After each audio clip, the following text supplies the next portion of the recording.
Hello everyone, and welcome back to the Road to the God of War Trilogy Remake. Today we shall be reviewing the sequel, God of War 2, released in 2007 around the time of the first Transformers movie, Spider-Man 3, and At World's End. God of War 2 is the sequel to Santa Monica's 2005 game God of War, and just like the first one, it's an instant classic hit, honestly.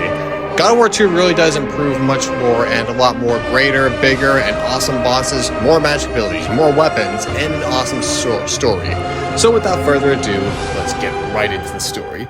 Much time has passed since Kratos, the once mortal warrior, defeated Ares and became the new God of War. But he was alone on Olympus and shunned by his fellow gods.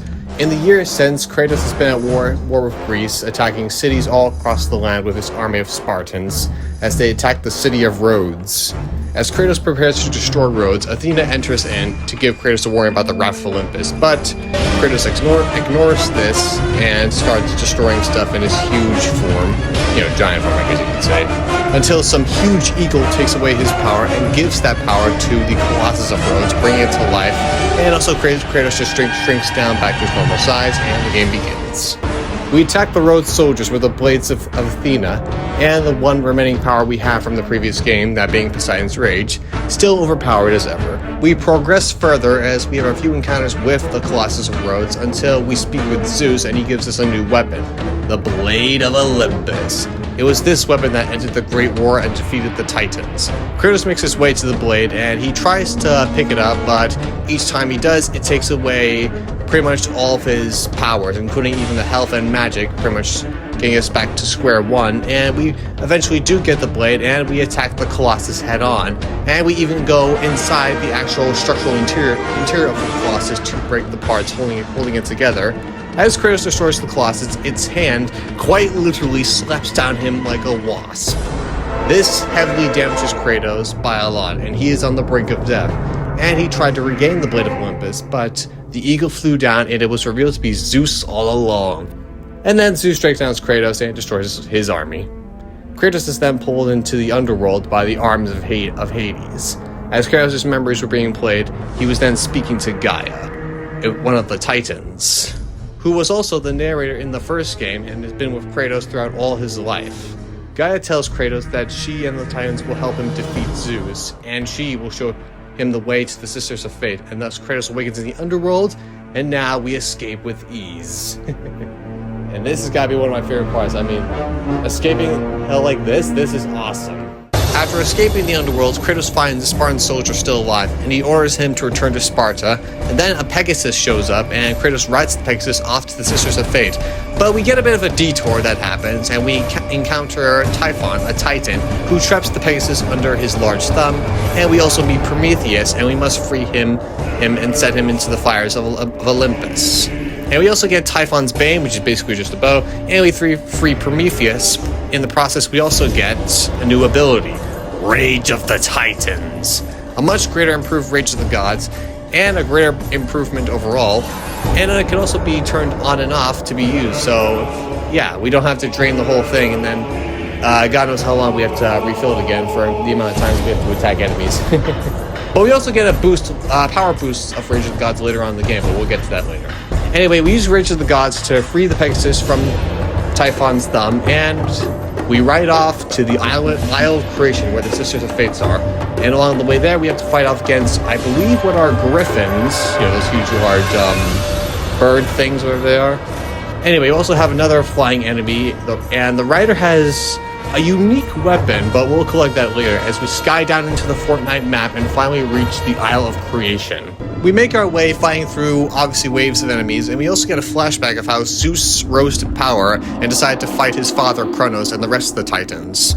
We then walk across a large chain to the Steeds of Time, a gift from the great Titan Kratos, and it was his attempt to gain the attention of the Sisters of Fate. Then we encounter Theseus, and we take care of him with ease, but we will get back to him once we talk about the hardest difficulty. And then we use this chain door device that we got from defeating Theseus, and we also get a message from Kratos, and we get a new power, that being Kratos' Rage, which is basically a more improved Poseidon's Rage, but it's also extremely powerful once you level it up more. Once we get back outside, we get the huge horses to move in order to get both the pieces pieces of the island together. And a noteworthy here is that the large tower of where the Sisters of Fate are in, the camera is always pointing at it whenever you're progressing throughout the story. And I like it because it's like the main goal of us to get there. After a couple of enemy fights and puzzle solving, we face against a familiar foe, the Barbarian King. And it turns out that he made it out of the underworld and got his fate changed, and now we get a proper rematch with him, which is super awesome. I love this one a lot, honestly. Oh, we also see the boat captain from the first game, who died not only once, not only twice, but 3 times. And we'd finally defeat the Barbarian King and take his hammer, which will also be useful in the hardest difficulty when we get to there. We proceed further into Irile's temple, but we need something to block the stone beam blocking the entrance. Therefore, we go exploring for a bit, and we hear from a dying soldier that a Cerberus dog has taken Jason, but we're a bit too late, and Jason's not really important. But the Golden Fleece is, and we get that from the Cerberus dog, and this becomes a part of us. And this, ironically, is pretty much what a lot of people associate with Kratos by appearance-wise, since it makes him more look awesome and badass and everything. It's pretty cool, honestly, and I love this look for Kratos. It's pretty cool. We then get back to the temple and use the Golden Fleece to destroy the entrance, and pretty much we get through the beam part and everything. And then we fight Irile, which is basically a much larger Medusa, and we defeat her with ease, and thus we pretty much do the same thing as we did with Medusa, turn people into stone. We then do some enemy encounters and some puzzle solving, and then we face another one of ancient Greece's greatest heroes, Perseus. Now, Perseus' appearance in this game is actually pretty accurate. He has the right helmet, the right sword, the projectile object he throws, and also his shield. And he's voiced by an actor who also voiced Perseus in the Clash of the Titans movie. Though I kind of wish he and Kratos teamed up. Would've been cool, honestly, but hey, we still get a cool boss fight overall, and we defeat him with ease again. We then get a shield, and we use it to block the statue I-beams, blocking our path. And it stops, and the I-beams are pretty much gone, and we proceed forward onward. And we also get a new weapon from earlier, the one that the rider had, and it's pretty much called the Spear of Destiny, which is a cool name, honestly. I kind of like that. We then meet Icarus, you know, the guy who flew way too close to the sun, causing the wax on his wings to melt and fell to his death. That's basically the whole story that everyone knows he's known for. But here, oh boy, Icarus, what happened to you, man? Ugh. So instead of helping us, he decides to literally attack us. Yes, literally Kratos, who will soon destroy Olympus rather sooner than you think. And we take his wings and he falls into the underworld, to which we are also here alongside Atlas the Titan, who is holding up the earth from beneath instead of actually in mythology where he's supposed to be holding up the sky. We then come face to face with Atlas, and he talks about the great war between the Titans and the gods and how Zeus defeated them with the Blade of Olympus. Kratos then tells him that he plans to seek out the Sisters of Fate and to destroy Zeus. And then we finally get our pretty good and solid final magic ability, Atlas Quake, which is just literally stomping huge rocks. That's all I can pretty much say for that, honestly.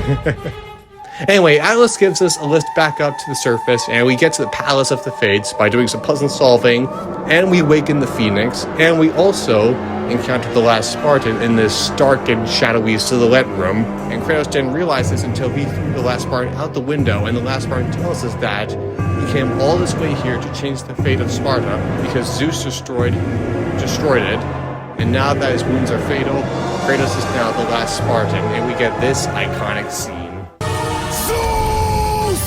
Is this how you face me, coward? I am through doing the bidding of the gods. Come down here and face me now, Zeus. We then get grabbed by the Kraken, who is not a Greek monster, but a Norse monster, so maybe they were foreshadowing the Norse games after all this time. Anyway, Kratos goes unconscious, and in his mind he sees the burning city of Sparta, and then he sees his deceased wife, which is actually Gaia speaking to him, and basically she gives Kratos the courage to continue on forward, since we're quite literally at the end of the game, honestly, close to the end of the game. And she also gives the Rage of the Titans power boost to fight the Kraken. And I will say, the Kraken is also probably my favorite third boss fight in the game, I definitely love the music for sure and the attacks the Kraken does. Anyway, we defeat it by activating the bridge, and then we ride the Phoenix to the tower of where the Fates are at, and we have a little chat with one of them, and also then ultimately fight. After fighting off the first Sister of Fate for a bit, the second one comes in and drags us into the mirror portal thing, and we show up right at the very end of God of War 1, where Kratos is being pulled into the portal to fight the Kratos clones. And we have to defend the bridge sword from it being destroyed by the second Sister of Fate, and then, with some quick time events, we return to the present day, and we fight both of them at the same time. And this here is actually my #1 favorite boss fight, because it's rather unique fighting two bosses at the same time. It's really unique. I really like this. Anyway, we defeat both of them with one final quick time event, and we basically destroy the mirror portal, trapping them forever in time, forever. We then proceed to the final Sister of Fate, and we go through a gauntlet of enemies. And I really mean a gauntlet of enemies, and trust me, we will go back to this on the hardest difficulty. Once we've dealt with that, we do some deadly puzzle solving, fight the third Sister of Fate, and defeat her with ease.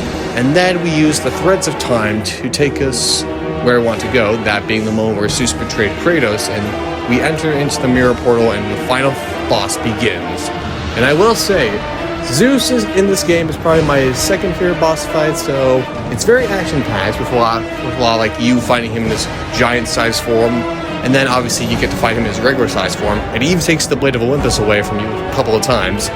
Finally, we get the quick time event to trick Zeus into thinking that we've surrendered, but of course Kratos counter surprises him, and as we were about to finish him off for good, Athena intervenes and saves Zeus, but Kratos moves her out of the way and tries to strike at Zeus one final time, but Athena then intervenes again, and instead she gets stabbed by the Blade of Olympus, and in her last final moment, she reveals that all of that was to save Olympus, and it was because of a fear that Kratos felt, and a fear that Zeus felt as well.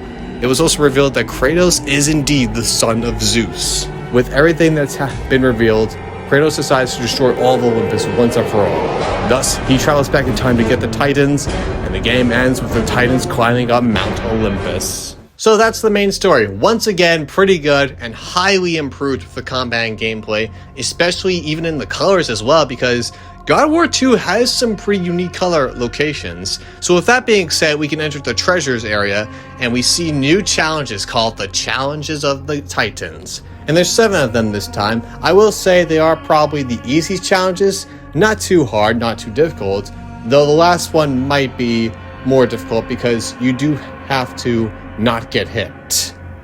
As for the costumes, we get General Kratos, God Armor Kratos, Hydra Kratos, Fish Kratos, Dark Odyssey Kratos, which was actually the original name for the game, for the original God of War games, but we decided to change it for God of War because, you know, I mean, it's way more awesome than going at Dark Odyssey, though I think it's I think both of them are an equal title, cool name, yeah.